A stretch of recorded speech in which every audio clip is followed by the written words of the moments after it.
Assalamualaikum warahmatullahi wabarakatuh. Ketemu lagi ya. Yuk kita lanjutkan lagi materinya, yaitu tentang fungsi inverse ya.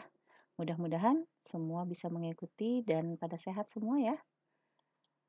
Nah, apa itu fungsi inverse? Nah, fungsi inverse atau fungsi kebalikan merupakan suatu fungsi yang berkebalikan dari fungsi asalnya.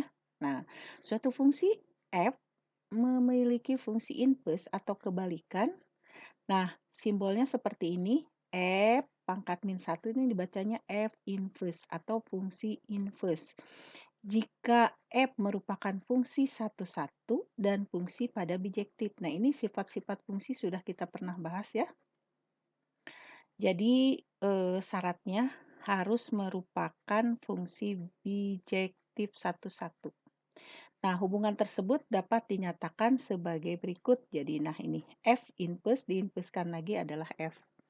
Kalau di bahasa Indonesia ada lawan kata ya, misalnya berkebalikan itu misalnya pulang, pergi, siang, malam, seperti itu. Nah, kalau misalnya di kehidupan sehari-hari ada nomor induk kependudukan, NIK gitu. Itu adalah berkebalikan dengan nama. Jadi jika kamu misalkan tuliskan NIK-nya berapa, maka akan muncul nama kamu. Terus misalkan lagi NIS, nomor induk siswa, itu juga unik ya. Ketika kita ketikkan NIS-nya keluar nama kamu. Ketika nama kamu yang diketikkan pasti keluar NIS-nya. Itu hanya satu dan berkebalikan. Gitu.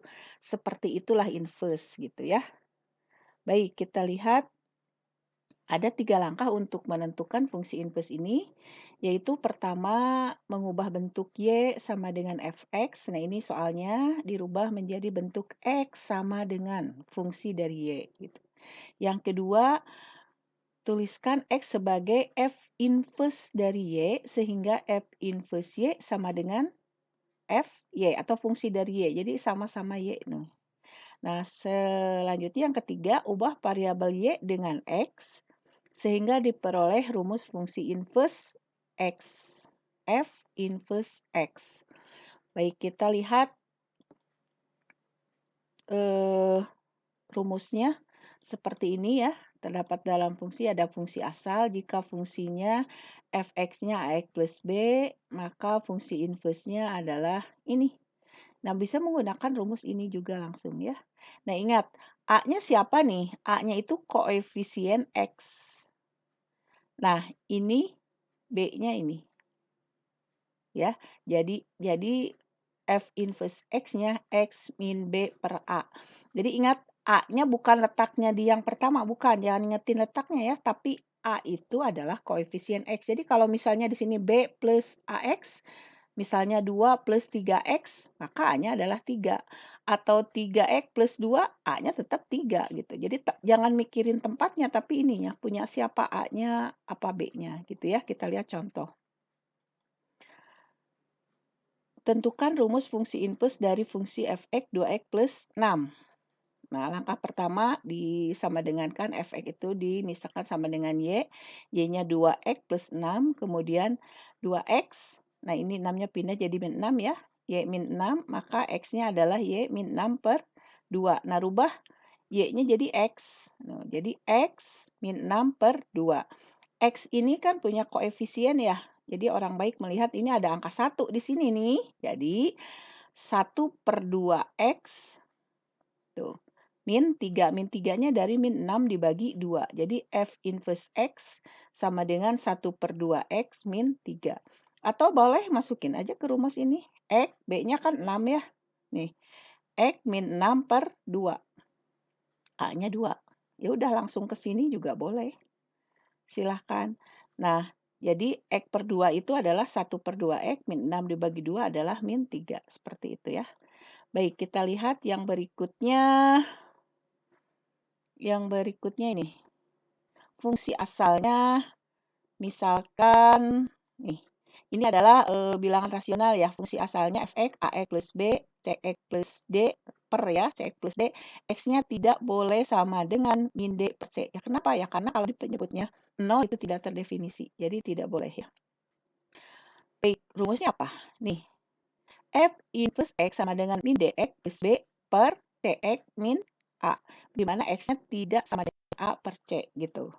Lihat di atas ini akan ditukar tempatnya ya. Si A-nya siapa nih?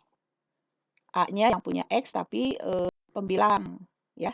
Kemudian B-nya juga di atas di pembilang. D-nya ini di bawah di penyebut. Kemudian C-nya siapa? C-nya adalah koefisien X ya, tapi di penyebutnya. Kita lihat contohnya ya. Contohnya ini. Berarti ini X-nya tidak boleh sama dengan min 1/3 ya. Kita tentukan dulu A, B, C, D-nya. Nah, kebetulan ini udah tempatnya di sini juga. A, ini B, ini C, ini D. Nah, kalau soalnya beda, misalnya 2X di sini tetap aja A-nya yang 2-nya gitu. Karena A itu milik koefisien X di pembilangnya dan C-nya itu adalah milik koefisien X di penyebutnya gitu ya. Jangan sampai tertukar. Baik, kita lihat A-nya 2, betul, B-nya min 5. Kok C-nya D ini? Ini Ibu salah nulis. C-nya adalah 3, D-nya 1. Ini 3 ya. C-nya sama dengan 3, D-nya sama dengan 1. Nah, kita lihat F inverse X-nya. Nah, masukkan rumusnya ya. Rumusnya ke sini. Min D berarti min 1 X ya. Kali X jadi min X. Kemudian plus B. B-nya kan min 5 plus min 5. Kemudian CX. C-nya 3. Tadi ini 3 nih. C-nya 3 apa ganti sama 3? Nggak apa-apa ya. Pokoknya ini 3 aja. Atau mau ganti sama 3 juga boleh. Ini nih. Kita pakai pulpen. Ini kita ganti 3 dulu ya C-nya. Ini bukan ini. C-nya ganti sama 3 ini kayak ya. Biar tidak lupa. Nah, tuh. C-nya udah. Nah, C-nya 3, jadi CX itu 3X min 2 gitu. Min 2. Karena A-nya 2. Udah, seperti itu. Tinggal kita selesaikan. Nah, X-nya tidak boleh. Ini harus selalu ya. Ini syarat X tidak sama dengan 2/3. Baik. Jadi kalau ini negatif, di sini positif. Kalau ini positif, ini negatif. 2-nya dari sini, 3-nya dari sini ya. Baik, kita lanjutkan. Nah, ini perhatikan baik-baik di sini ya. Min X, ini kan plus kali min 5. Kemudian ini 3X min 2. Nah, ini kita positifkan dikalikan negatif semua. Min X jadi X, min 5 jadi plus 5. Nah, 3X kan jadi min 3X plus 2. Plus 2. Nah, yang plusnya kita simpan di depan aja, positifnya. Jadi 2 min 3X gitu. Ibu ulangi lagi. Nah, ketika di sininya min, kita harus buat positif. Misalkan dibuatkan positif itu dikalikan negatif juga ya. Jadi ini jadi X. Kemudian ini kan min 5 jadi plus 5. Ini kan 3X jadi min 3X. Ini kan min 2 jadi plus 2 gitu. Nah, ini syaratnya tidak boleh sama dengan 2/3. Nah, seperti itu. Selesai deh. Nah, ini adalah diskusi kelasnya. Silahkan didiskusikan ya. Kita punya cukup waktu untuk menyelesaikannya. Kemudian jika ada pertanyaan, ditanyakan saja. Alhamdulillah hari ini kita sudah selesai untuk materi inverse fungsi ya. Nanti disambung dilanjutkan lagi dengan tipe-tipe soal yang lain. Kita perbanyak latihan supaya bisa dipahami dengan baik. Terima kasih buat semuanya. Wassalamualaikum warahmatullahi wabarakatuh.